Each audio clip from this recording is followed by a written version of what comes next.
నమస్కారం. RV tours and travels గత 25 సంవత్సరాలుగా కూడా మనకు బాగా తెలిసిన సంస్థ. ప్రత్యేకించి 2 తెలుగు రాష్ట్రాల్లోని చాలామంది ఆర్వీ టూర్స్ అండ్ ట్రావెల్స్‌ని సజెస్ట్ చేస్తూ ఉంటారు. ఎందుకంటే ఒక యాత్ర మనం చేశాము అనంటే అది పరిపూర్ణంగా ఉండాలి అని ఎవరైనా కోరుకుంటారు. ఇంకొకసారి ప్లాన్ చేసుకుంటే వేరే ట్రిప్ వెళ్ళాలి అని అనుకుంటారు. అలాంటి అనుభూతి రావాలి అంటే ఆర్వీ టూర్స్ అండ్ ట్రావెల్స్ ద్వారా మాత్రమే సాధ్యమవుతుందని చాలామంది యాత్రికులు అన్నమాట. ఈ నేపథ్యంలో మనకు ఆర్వీ టూర్స్ అండ్ ట్రావెల్స్ నుంచి చార్ధామ్‌కి సంబంధించి ప్రత్యేకమైన ప్యాకేజ్‌ని అందిస్తూ ఉన్నారు. అసలు ఈ చార్ధామ్ అంటే ఏంటి? ఏ టైంలో వెళ్తే బావుంటుంది? RV tours and travels Chardham యాత్రకు ప్లాన్ చేసుకునే వాళ్ళకి ఇచ్చే సౌకర్యాలు, సదుపాయాలేంటి? అలాగే రవాణా పరంగా ఎటువంటి జాగ్రత్తలు తీసుకుంటున్నారు? ఎవరెవరు వెళ్ళడానికి అనుకూలంగా ఉంటుంది? దీనికి ప్రత్యేకించి ఏమైనా డాక్యుమెంటేషన్ సమర్పించాల్సి ఉంటుందా? ఈ పూర్తి డీటెయిల్స్ తెలియజేయడానికి ఆర్వీ టూర్స్ అండ్ ట్రావెల్స్ నుంచి సీనియర్ మేనేజర్ జశ్వంత్ ఉన్నారు. ఆయనతో మాట్లాడదాం. నమస్కారం అండి జశ్వంత్ గారు. నమస్తే అండి. చార్ధామ్ అంటే ఏంటో మీ మాటల్లో ఎక్స్ప్లెయిన్ చేస్తూ 2 తెలుగు రాష్ట్రాల్లోనే చాలా మంది వరకు ఇప్పుడు మీరు తీసుకువెళ్ళడం జరిగింది చాలా సంవత్సరాలుగా, కొన్ని లక్షల మందిని. సో వాళ్ళందరూ కూడా అంటున్న మాట ఏంటి అని అంటే కంప్లీట్ యాత్ర చేయాలి అంటే ఆర్వీ టూర్స్ అండ్ ట్రావెల్స్ ద్వారానే అని. సో ఈ పేరు ఎలా సంపాదించుకోగలిగారు? చార్ధామ్ యాత్ర ఎవరైతే ప్లాన్ చేసుకోవాలి అనుకుంటున్నారో ఆ ప్యాకేజ్ పూర్తి డీటెయిల్స్ ఏంటి? మీరు అన్నట్టుగా చార్ధామ్ యాత్ర అండి, కొద్దిగా రిస్క్తో కూడుకున్న యాత్ర. సో అక్కడికి వెళ్ళిన తర్వాత అక్కడ ఉన్నటువంటి రిస్క్లు ఫేస్ చేయడానికి మనకున్నటువంటి అనుభవంతో ఎక్కడా ఇబ్బంది లేకుండా ఈ యాత్ర చాలా ఈజీగా చేయడానికి మనం అన్ని మార్గాలు చేసి పెట్టామన్నమాట. సో ముఖ్యంగా చార్ధామ్ యాత్ర అనగానే ఎక్కువ మంది మే అండ్ జూన్ మాసంలో వెళ్ళాలని చెప్పి అనుకుంటారు. సో ఆ టైంలో ఎందుకంటే చాలా వరకు హాలిడేస్ ఉంటాయి, మనకు ఇక్కడ సమ్మర్ ఉంటుంది, అక్కడికి వెళ్తే కొద్దిగా చల్లగా ఉంటుంది కనుక మనం తట్టుకోగల శక్తి ఉంటుందని చెప్పనేసి ఎక్కువ మంది మే జూన్లో ప్లాన్ చేసుకోవడం జరుగుతుంది. సో అదొక బెస్ట్ సీజన్ అనమాట. దాని తర్వాత మళ్ళీ నెక్స్ట్ రాబోతున్నటువంటి సీజన్ ఏదైనా ఉంది అనుకుంటే సెప్టెంబర్, అక్టోబర్ అండి. సో ఈ టైంలో ఏంటంటే చాలా వరకు అందరూ కూడా బిజీగా ఉంటారు. పిల్లల ఎగ్జామ్స్తో కానివ్వండి, లేకపోతే వాళ్ళ డైలీ రొటీన్ లైఫ్లోకి వెళ్ళిపోయి ఉంటారు. సో ఆ టైంలో పిలిగ్రిమ్స్ చాలామంది తక్కువ ఉండడానికి ఛాన్స్ ఉంటుంది అక్కడ టెంపుల్స్లో. ఎందుకంటే చార్ధామ్ యాత్ర సెప్టెంబర్లో, అక్టోబర్లో వెళ్తే ఏంటంటే వర్షాలు అనేది ఆల్మోస్ట్ ఎండ్ అయిపోయి ఉంటాయి, చలి అనేది అప్పుడే మొదలవుతూ ఉంటుంది అక్కడ. కాబట్టి సో క్లైమేట్ పరంగా మనకి ఎక్కడ ఎటువంటి ఇబ్బంది ఉండదు. రద్దీ పరంగా చూసుకుంటే అన్ని టెంపుల్స్లో కూడా చాలా లిమిటెడ్ జనాలు ఉంటారనమాట. తర్వాత ఈ చార్ధామ్ యాత్ర వెళ్ళాలి అనుకుంటే ఒక రిజిస్ట్రేషన్ ప్రొసీజర్ అని కంపల్సరీ పెట్టారనమాట గవర్నమెంట్. దానికి సంబంధించి మన దగ్గర బుక్ చేసుకున్నటువంటి ప్రతి ఒక్క పిలిగ్రిమ్ కూడా ఆ రిజిస్ట్రేషన్ అనేది మనమే ఆన్లైన్లో చేసి పెడతాము. ఇన్ కేసు ఆన్లైన్లో లేకపోయినా సరే ఆఫ్లైన్లో అక్కడికి వెళ్ళిన తర్వాత ఎలా చేయాలి ఏంటి ఆ ప్రొసీజర్కి సంబంధించినటువంటి పూర్తి హెల్ప్ అనేది మనం చేసి వాళ్ళకి కావాల్సినటువంటి రిజిస్ట్రేషన్ అనేది చేయడం జరుగుతుంది అనమాట. ముఖ్యంగా చార్ధామ్ యాత్రకు సంబంధించి చూసుకుంటే మెయిన్గా 4 టెంపుల్స్ వస్తాయండి ఇందులో. యమునోత్రి, గంగోత్రి, కేదార్నాథ్, బద్రీనాథ్. సో ఈ 4 టెంపుల్సే కదా చూడడానికి ఎందుకు అన్ని రోజులు పడుతుందనేసి చాలామందికి ఒక భిన్న అభిప్రాయం ఉంటుంది. ఈ 4 టెంపుల్స్ కూడా ఏంటంటే హిమాలయాస్లో 4 డిఫరెంట్ ప్లేసెస్లో ఉన్నాయన్నమాట. సో ప్రతి టెంపుల్కి అంటే యమునోత్రి నుంచి గంగోత్రి వెళ్ళాలి, సో గంగోత్రి నుంచి కేదార్నాథ్కి వెళ్ళాలి అనుకుంటే పూర్తిగా ఒక రోజంతా ప్రయాణం చేయాలి. తర్వాత ఆ టెంపుల్ దర్శనం చేసుకోవాలంటే కూడా ఒక పూర్తి రోజు అక్కడ కేటాయించడం అనేది జరుగుతుంది అనమాట. సో ఈ విధంగా అక్కడికి రీచ్ అవ్వడానికి కూడా మనకు ఒక 2 days టైం పడుతుంది. సో ఇలాగా డిఫరెంట్ జర్నీస్ చేయాలి కనుక ఇవన్నీ కలుపుకొని మనం ఈ చార్ధామ్ యాత్రని చాలా సింపుల్గా చాలా ఈజీగా చేయడానికి 12 nights 13 days టూర్ అనేది ప్లాన్ చేసామన్నమాట.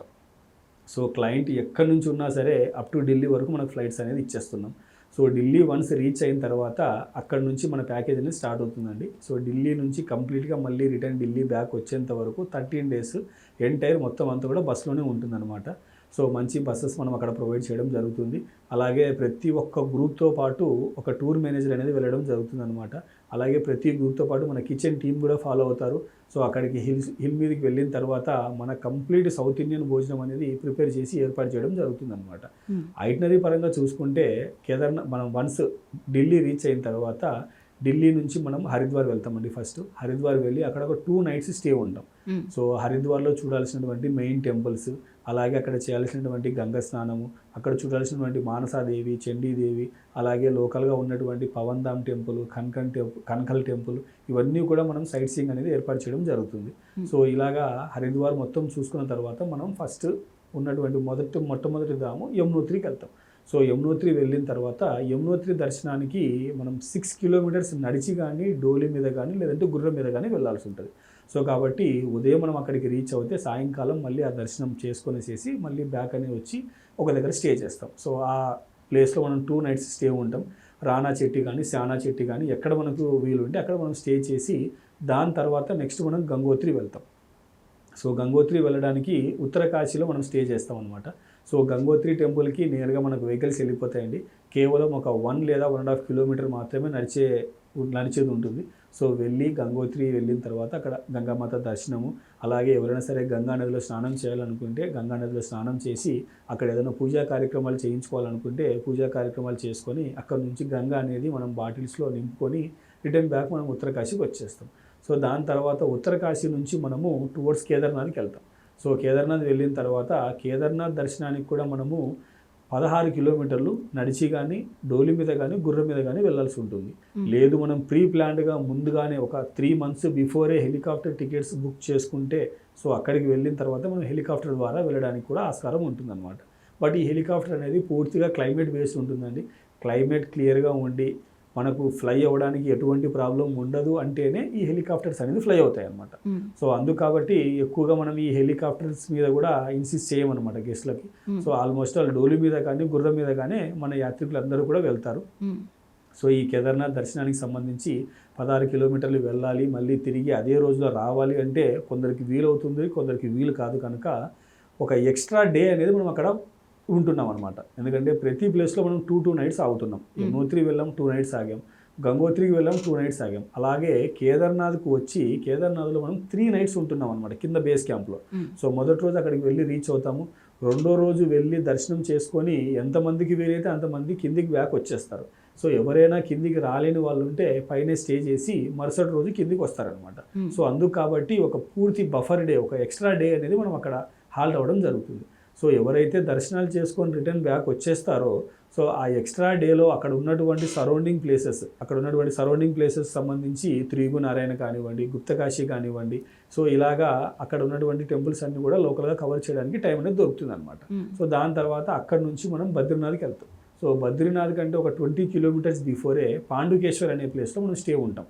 సో అక్కడ నుంచి బద్రీనాథ్ వెళ్ళి బద్రీనాథ్ దర్శనము, అలాగే అక్కడ చేయాల్సినటువంటి పిండ ప్రధాన కార్యక్రమాలు, అక్కడ చేయాల్సినటువంటి స్నానాలు అన్నీ కూడా చూసుకొనేసేసి బద్రీనాథ్ దర్శనం చేసుకొని పక్కనే ఉన్నటువంటి మానా విలేజ్లో ఉన్నటువంటి టెంపుల్స్ అన్నీ చూసుకొని సరస్వతి నది స్టార్టింగ్ పాయింట్ కూడా అక్కడి నుంచే ఉంటుందన్నమాట. సో ఆ ప్లేస్ కూడా విజిట్ చేసి సరస్వతి నది ప్రోక్షణం కూడా చేసుకొని రిటర్న్ బ్యాక్ మళ్ళీ పాండుకేశ్వర్ వచ్చేస్తాం. సో ఈ విధంగా ఈ 4 ధాములు కంప్లీట్ చేసుకొని రిటర్న్ బ్యాక్ మళ్ళీ మనం హరిద్వార్కి వచ్చేస్తాం.